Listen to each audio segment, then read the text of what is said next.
Que la plupart de ceux qui se précipitent pour se défouler contre Zak Mwekassa sont des gens qui n'ont pas été capables de s'exprimer quand on leur a interdit de critiquer l'absence prolongée et abusive du dictateur Paul Biya au Cameroun. Je tiens à vous faire remarquer que ce sont les gens qui brillent par leur manque de courage pour dénoncer la dictature au Cameroun qui sont les plus grands courageux pour aller dans les clashs contre Zak Mwekassa. Ceux qui ont la force de faire des chansons pour insulter Zak Mwekassa ne sont pas capables de faire des chansons pour insulter ceux qui ont tué Zogo, ceux qui ont tué Ouazizi, ceux qui ont tué Monseigneur Bala, ceux qui ont tué Monseigneur Plumé, ceux qui ont torturé Longwe Longwe. Ces camarades artistes n'ont pas la force de faire des chansons pour les dénoncer. Ils ont la force de faire des chansons pour se moquer d'un Africain à cause de la forme de ses narines, de le traiter de narinard. Mais qu'est-ce qui se passe là? Je vous explique cela simplement. C'est pour empêcher les Camerounais de se mobiliser pour renverser la dictature. Qu'on prend les Camerounais comme des moutons, on les amène dans les clashs qui font du buzz. Ce qui leur permet d'oublier qu'ils sont les esclaves du plus grand criminel de l'histoire nationale de ce pays, Paul Biya. Le plus grand criminel vivant de l'histoire nationale du Cameroun, Paul Biya. Les Camerounais, pour les empêcher de penser à se libérer de lui, on leur offre des clashs et des buzz. Et les voilà. Et les voilà courageux maintenant pour insulter Zak Mwekassa. Quelqu'un qui torture Longwe Longwe rentre au Cameroun, les Camerounais dansent à côté de la rue. Il est vivant, il est vivant, il est vivant. C'est lui qui a fait tuer Zogo. Mettez-vous à la place de la mère de Zogo. Paul Biya est vivant. Paul Biya rentre. La mère de Zogo voit passer le type qui a fait tuer son fils après des tortures atroces. C'est ce régime-là qui a tué Monseigneur Bala. Tous ceux qui sont partis dans le clash contre Zak Mwekassa, c'est des gens qui sont inconnus au bataillon quand il faut nommer le malheur camerounais, la misère camerounaise, la violence camerounaise, l'absurdité camerounaise, la torture camerounaise. Ils ne sont pas dedans. Ils sont dans le clash avec Mwekassa.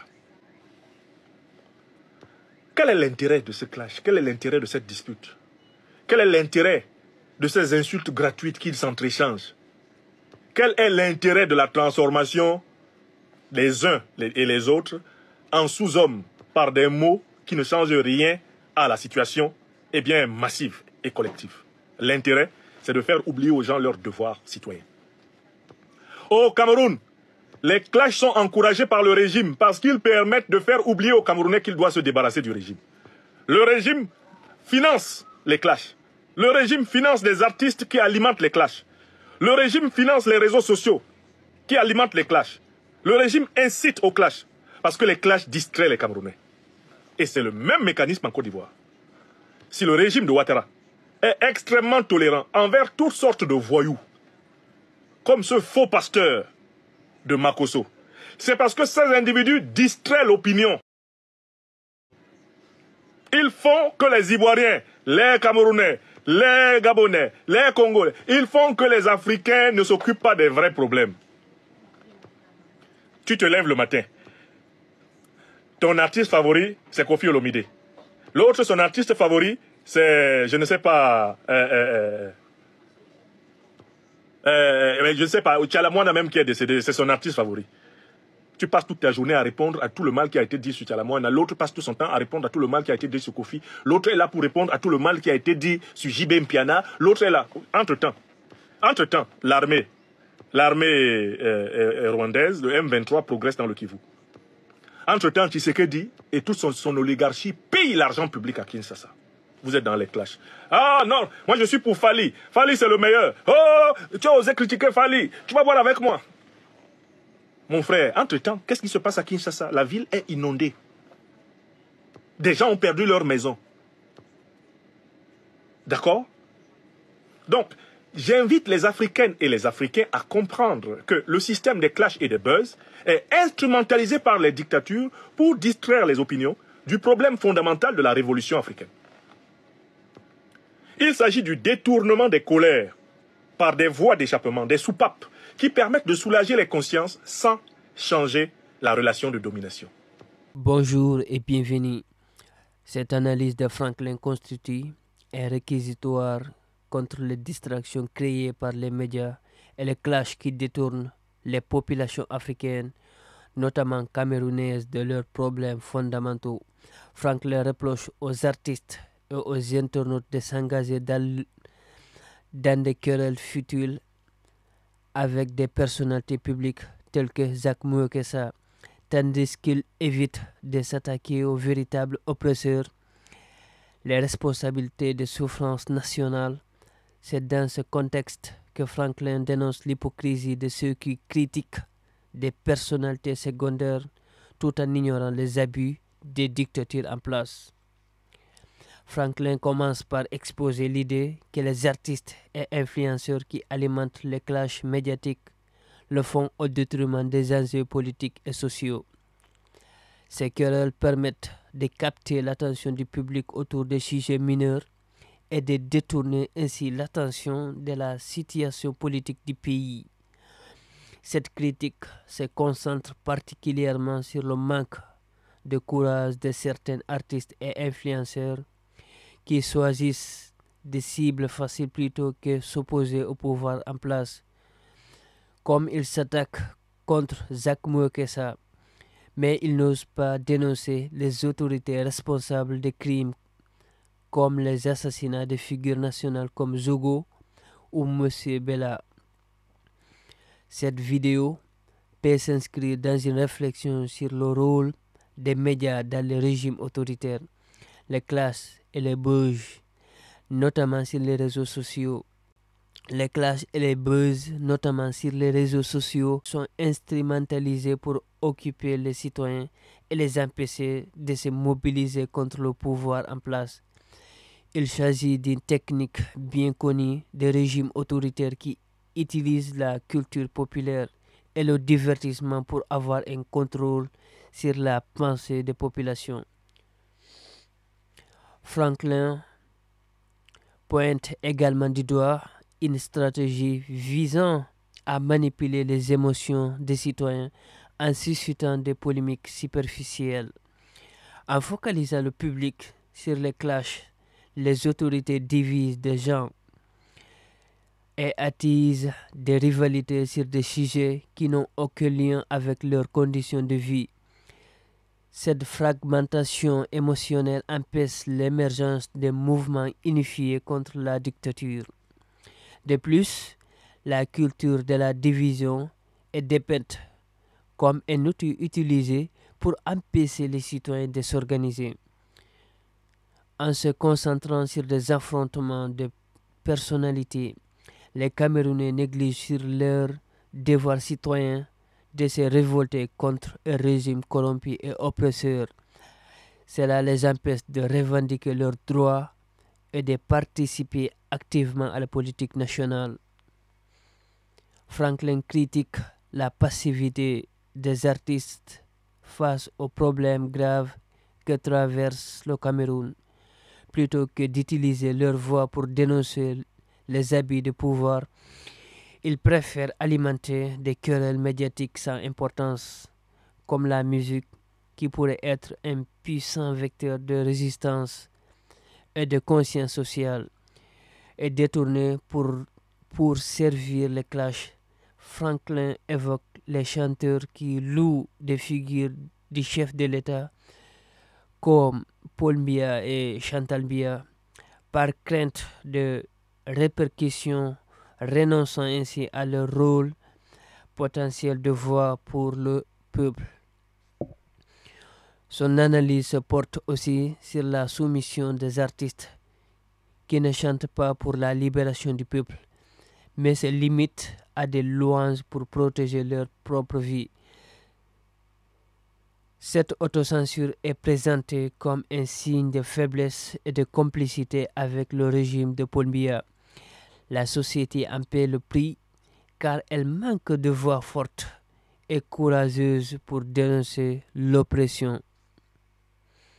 Franklin souligne un exemple entre la figure du pousseur représentant le peuple modeste et celle de Paul Biya, le dictateur en place. Ces passages critiques et la déconnexion entre le régime et le peuple camerounais. La population ordinaire, représentée par des individus exerçant des métiers précaires comme les pousse-pousse, lui inspire plus de respect que le président lui-même, car elle survit grâce à son propre labeur. Cet élément sert également à illustrer la perte de confiance du peuple envers les dirigeants. Le choix imaginaire entre un pousseur et Paul Biya symbolise la préférence des Camerounais pour des dirigeants proches de leur réalité, ce qui en dit long sur la rupture entre l'État et ses citoyens. Il conclut sur la nécessité d'une prise de conscience. Franklin clôture en lançant un appel aux Africains pour qu'ils prennent conscience de la manipulation qui les distrait de leurs devoirs citoyens. Il les incite à se libérer de cette distraction pour se concentrer à des luttes véritablement significatives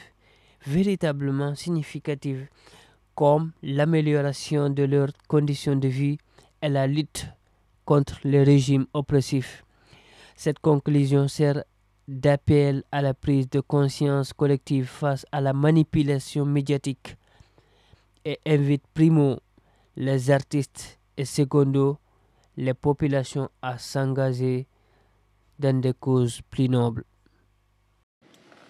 Oh, moi je suis Ferregola. Non, quoi? Vous avez critiqué Kati, vous avez osé critiquer Lady Ponce. Hey, vous avez parlé...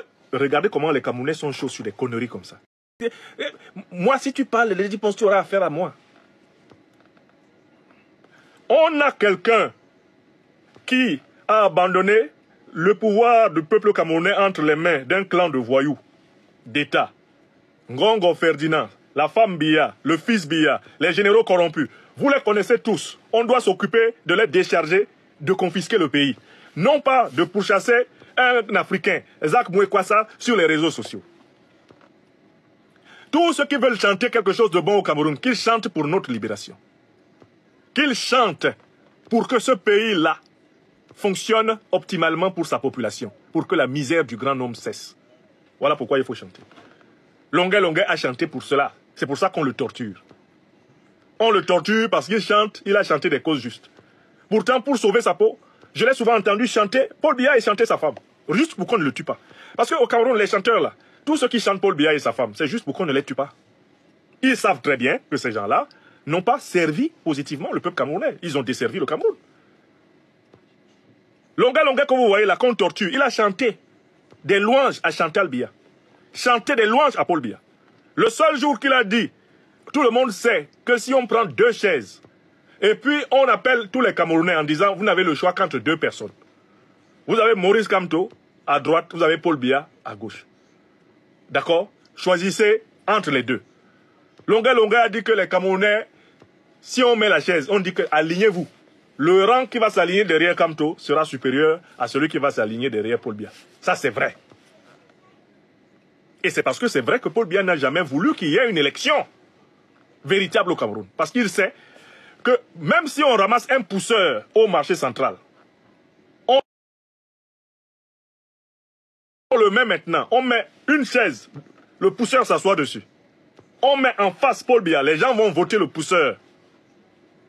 Les gens vont d'abord voter le pousseur là. Parce qu'à travers le pousseur là, les gens ont plus d'espoir de récupérer quelque chose de leur pays qu'à travers Paul Biya. Paul Biya ne peut battre aucun Camerounais opposé à lui aux élections. Il ne peut pas. Si c'était ça le principe, les Camerounais se précipiteraient pour voter, même pour un de nos frères qui pousse le pouce-pouce. Oui, j'ai plus de respect pour un pousseur de mon pays. Les gars qui poussent le pouce-pouce, on les appelle en Côte d'Ivoire comment on les appelle, les Wotrotigi. Je respecte plus un pousseur du Cameroun que Paul Biya. Parce que Paul Biya vit au détriment du peuple camerounais. Alors que le pousseur, c'est à la force de ses points que le monsieur mange à la fin de la journée ou à midi. Vous mettez, moi, c'est-à-dire que vous mettez Paul Biya candidat. Vous mettez un pousseur candidat. Vous me dites, toi, tu ne peux pas être candidat. Maurice Kamto ne peut pas être candidat. Personne ne peut être candidat. Un pousseur, face à Paul Biya, tu votes qui? Je vote le pousseur. Et je vous dis que la majorité des Camerounais sont prêts à voter pour un pousseur.